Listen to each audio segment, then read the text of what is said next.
happened in the stock market today? There were a lot of seemingly contradictory things happening all at once, a lot of big news. Let's try to gloss over some of the big stuff really quickly. First things first, please go here. Maddie Mills, she's a friend of mine. Go follow her and then go and watch this video right here. This is why Wall Street was not happy with Donald Trump's pick for the new head of the Federal Reserve, replacing Jerome Powell. This new Federal Reserve pick was in part why the markets were a little bit volatile this morning. But at the same time, silver plunges 30% today in the worst day since 1980, and gold tumbles as well as the new head of the Federal Reserve pick eases Fed independence fear. And partial government shutdown is on track to happen, I think, on Sunday or sometime very soon. That always creates uncertainty in the markets as well, because what's going on with the government? Is it going to be open? Is it going to be closed?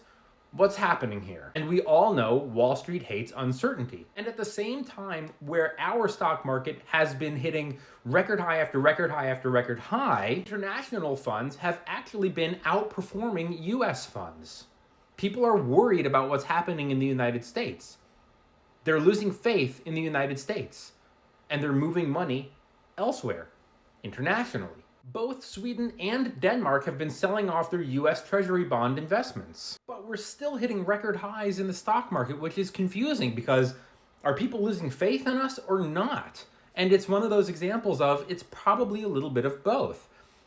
On the one hand, people are losing faith and they are moving their money overseas. They're selling their treasuries. They're buying stuff like gold and silver, which are hedges against inflation, flight to safety. They're saying that Donald Trump is a destabilizing force. He is not good.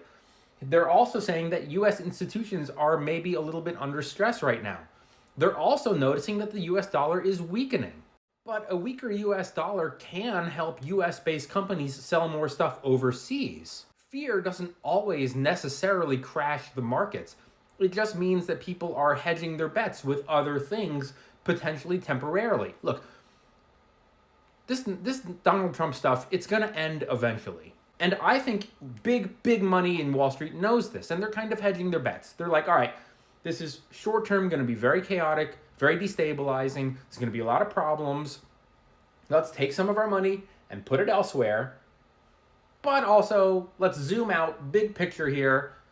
US markets are probably going to do fine long term, so let's mostly stay invested or maybe trim a little bit, not everything. We're also seeing stuff like really strong earnings. If you noticed Apple's earnings yesterday. Finally, I just want to remind you that a lot of conspiracy theorists are going to use markets hitting all-time highs as a narrative to say that Wall Street and the big money is using retail investors like you and me as exit liquidity. They're going to squeeze out a little bit more profit and then rug pull, and we're all going to be screwed.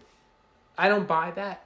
The big money doesn't move all in and all out all at once. They rebalance slowly over time.